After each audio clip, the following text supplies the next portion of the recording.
Assalamualaikum warahmatullahi wabarakatuh.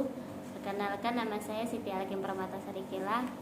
Di sini saya akan mempresentasikan hasil tugas makalah saya yang mana berjudul 1. Globalisasi ekonomi, dan 2. Peningkatan mutu, dan 3. Pelestarian lingkungan. Kembali ke poin pertama, yaitu pengertian globalisasi ekonomi. Globalisasi secara pengertian kata globalisasi berasal dari global. Dalam Kamus Bahasa Indonesia berarti secara keseluruhan globalisasi merupakan suatu proses yang mencakup keseluruhan, berbatas, meningkat secara nyata. Bentuk nyata globalisasi terbagi atas 1. Globalisasi produktif, 2. Globalisasi pemberdayaan, 3. Globalisasi tenaga kerja, dan globalisasi jaringan informasi. Adapun negara memiliki ciri-ciri sebagai berikut. 1. Negara yang memiliki GPT dan pendapatan per kapita ribuan dolar Amerika dan menguasai teknologi tinggi yang menjadi keunggulan kompetitif mereka. Terdapat perusahaan teknologi multinasional yang berposisi di banyak negara. Ada pula dampak positif dan negatif pada globalisasi ekonomi, yaitu dampak positifnya meningkatkan produksi global, meningkatkan kemakmuran pada suatu negara, meluasnya pasar produk domestik. Sedangkan dampak negatifnya yaitu menghambat pertumbuhan di sekitar industri, meningkatnya ketergantungan pada industri-industri yang dimiliki oleh perusahaan internasional. 3. Memperburuk neraca pembayaran.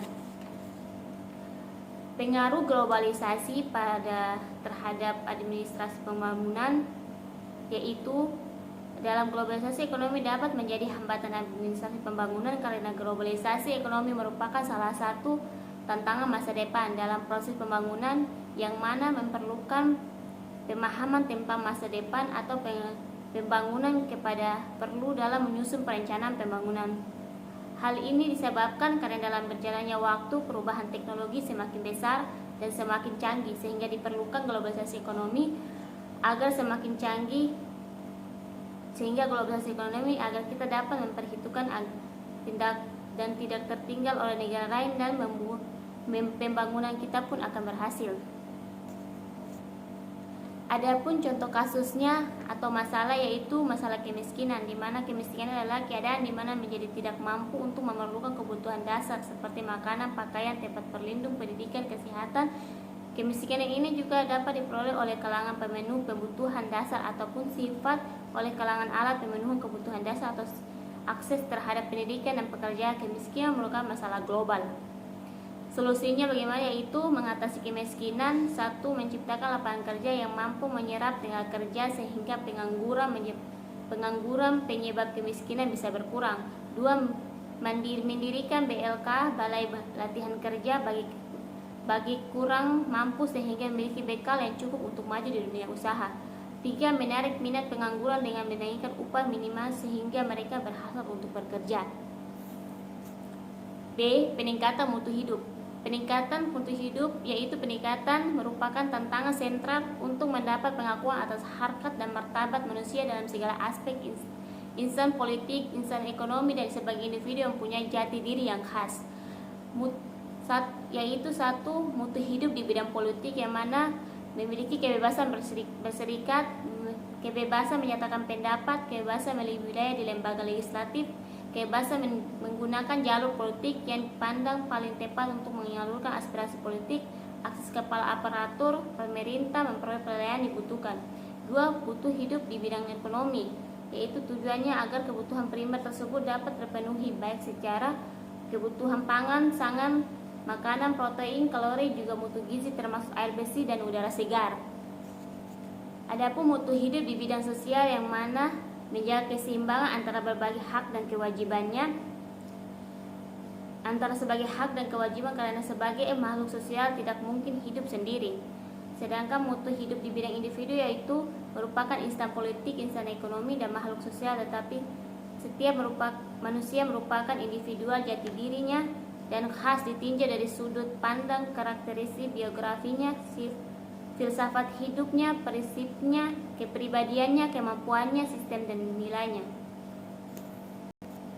Adapun pengamatan peningkatan mutu hidup pada administrasi pembangunan yang ditinjau dari administrasi pembangunan, keberadaan suatu negara berbangsa adalah demi meningkatnya kesejahteraan seluruh warga. Dikatakan demikian karena negara di dunia pada umumnya didirikan sebagai welfare state terlepas dari ideologi sistem politik yang dianut. Contoh kasusnya yaitu konflik sosial antar kelompok, yang mana dari pertikaian bisa melahirkan masalah sosial yang lebih berbahaya, yakni konflik biasanya terjadi karena adanya kesenjangan sosial salah satu kelompok ke kelompok lainnya yang berada di sudut pandang yang berbeda-beda pada budaya dan pemahamannya. Jadi itu solusinya yaitu dengan bisa dilakukan adalah dengan berupaya untuk mengintegrasikan tiap bagian masyarakat dan menerima keberagaman di identitas seperti identitas pada dari negara Indonesia, yakni Bhinneka Tunggal Ika. Pelestarian lingkungan hidup. C. Pengertian pelestarian lingkungan hidup menurut Kamus Besar Bahasa Indonesia yaitu diartikan proses cara perbuatan melestarikan, melindungi kemusnahan dan kerusakan, yang dimana manusia dengan hidupnya mempunyai hubungan dari keirasan yang sangat erat antara keduanya. Selama hubungan Islam masyarakat, kesetaraan ungkapan alam dan kesadaran dengan dirinya sendiri.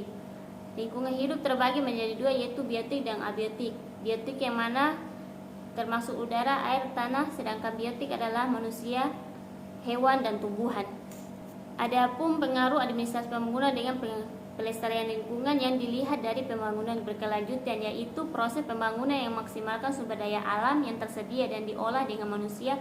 Dengan membangun pada umumnya, pembangunan berkelanjutan dianggap sebagai petanda negara yang sedang bergerak maju secara struktural, sosial, ekonomi maupun politik. Selain itu, pembangunan berkelanjutan juga dapat membantu peningkatan kesejahteraan masyarakat dan mempermudahkan pemenuhan kebutuhan tanpa menghambat perkembangan generasi selanjutnya untuk menyatakan segala bentuk kemiskinan sebelum tepat.